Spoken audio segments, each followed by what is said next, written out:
s'agit d'une lutte politique contre une nouvelle espèce qui, loin d'être menacée, est au contraire en pleine prolifération. Cette nouvelle espèce, c'est celle des écotartuffes. Alors, qu'est-ce qu'un écotartuffe? Un écotartuffe est quelqu'un qui fait le contraire de ce qu'il dit.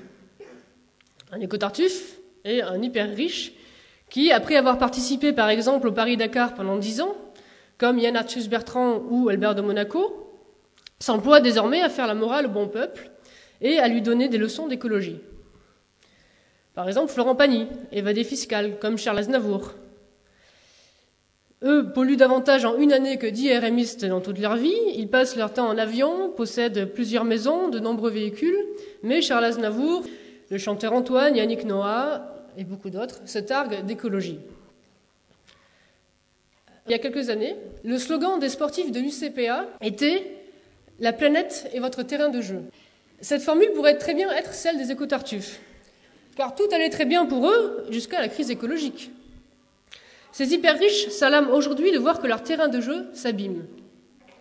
Ils nous font désormais la leçon en nous demandant de bien vouloir fermer le robinet quand nous nous lavons les dents.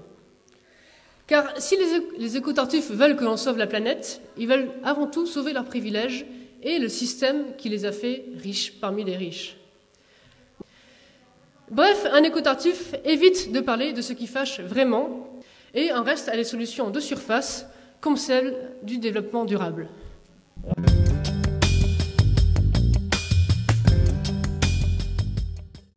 Aux quatre coins du monde, la Citroën AX vous emmène à Ushuaïa. Nicolas Hulot, comme tous les écotartuffes, fait partie de la jet-set mondiale. L'animateur de télévision, créateur de l'émission Ushuaïa depuis le début des années 90, est rémunéré 30 000 € par mois par TF1. Il faut ajouter à ce salaire les droits d'auteur que l'animateur reçoit pour ses ouvrages. Le syndrome du Titanic s'est vendu à plus de 200 000 exemplaires. Et un pourcentage sur les livres et sur les DVD Ushuaïa. Parce que plus qu'une émission de télévision, Ushuaïa, c'est un label sur des produits dérivés. Comme le raconte le journal économique L'Expansion, auteur d'une très belle enquête qui s'appelle Ushuaïa, le label Hulot certifié 100% rentable, TF1 estime à 100 millions d'euros le chiffre d'affaires annuel généré par tous les produits griffés. Gel douche, savon, encens, on trouve même une voiture au logo Ushuaïa. Plus qu'une émission de télé, c'est donc des leçons d'écologie que veut nous faire Nicolas Hulot. Mais tous ces gens-là, tous ces petits écotartuffes, ce ne sont pas des artisans, ce ne sont pas des petits commerçants, ce ne sont pas des ouvriers, ce ne sont pas des smicards, ce ne sont même pas des paysans. Dans le comité de soutien du fameux pacte écologique de Nicolas Hulot, à côté de Pascal Obispo et Luc Besson, le créateur de la série Taxi, on trouve aussi Thomas Chaudron, président du Centre national des jeunes dirigeants d'entreprise, Henri Lachmann, président du conseil de surveillance de Schneider Electric, Nicolas Mérindol, directeur général de la Caisse nationale des caisses d'épargne, Jouffroy Roux de Bézieux, président de Croissance Plus, un lobby, et François Pinault, président du groupe Pinault Printemps Redoute et amateur d'art en Italie. Les écotartuffes travaillent avec ceux qui polluent le plus sur la Terre. Sur le site de la Fondation Nicolas Hulot apparaissent ses partenaires fondateurs. TF1, ceux qui préparent les cerveaux à acheter Coca-Cola, vous savez. L'Oréal, deuxième fortune de France. Les hôtels Ibis, où les droits des travailleurs sont largement écrasés. EDF, qui vit de l'électricité nucléaire notamment. D'autres entreprises vont s'associer à Nicolas Hulot, faire un don. Autoroute du Sud de la France, Bouygues Télécom, Valorplast, c'est le plastique. Apple, Decathlon, les ciments Lafarge, Tetra Pak et plusieurs entreprises du BTP. Toute l'industrie ancienne et nouvelle se retrouve ainsi chez Hulot, parce qu'elle sait qu'elle n'y risque rien. Ces entreprises en ressortent avec une image d'écologie et une pastille verte qu'ils pourront mettre dans leur prochain rapport pour l'Assemblée générale des actionnaires.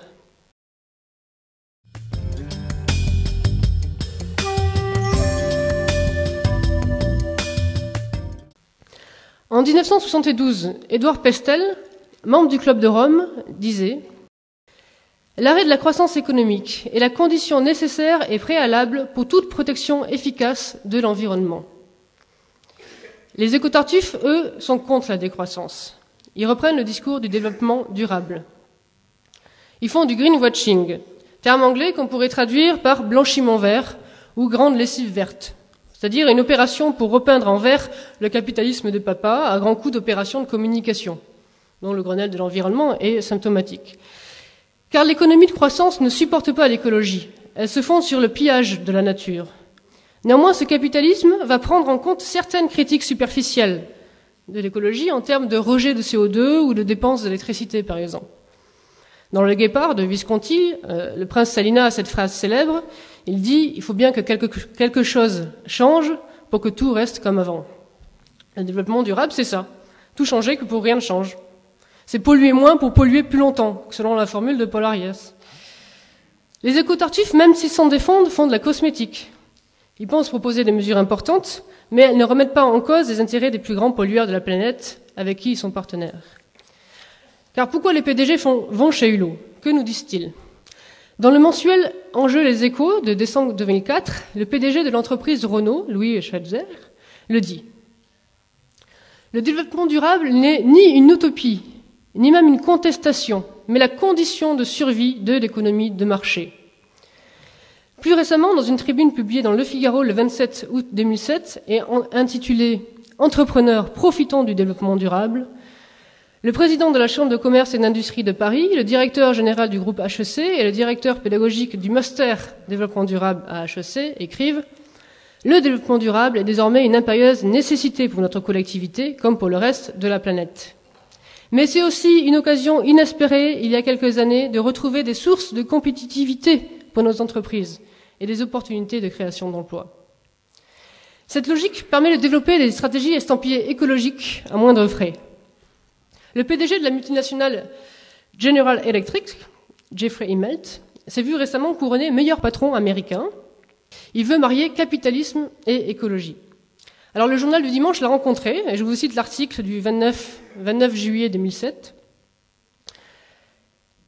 À peine descendu de son jet privé, calé à l'arrière d'une limousine qui l'amène fin juin au sommet des technologies vertes, le patron de General Electric déroule son credo. Green is green, c'est-à-dire vert est vert. Pour signifier que jouer l'environnement, c'est aussi jouer le billet vert, le dollar, quoi. Le PDG Jeffrey Immelt continue.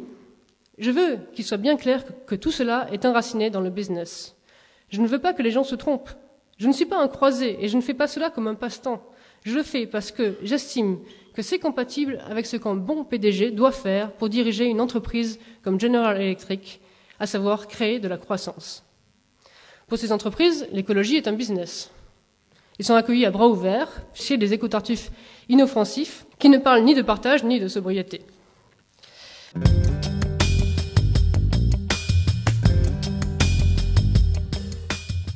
Un écotartuffe, on le reconnaît à son discours anti-politique.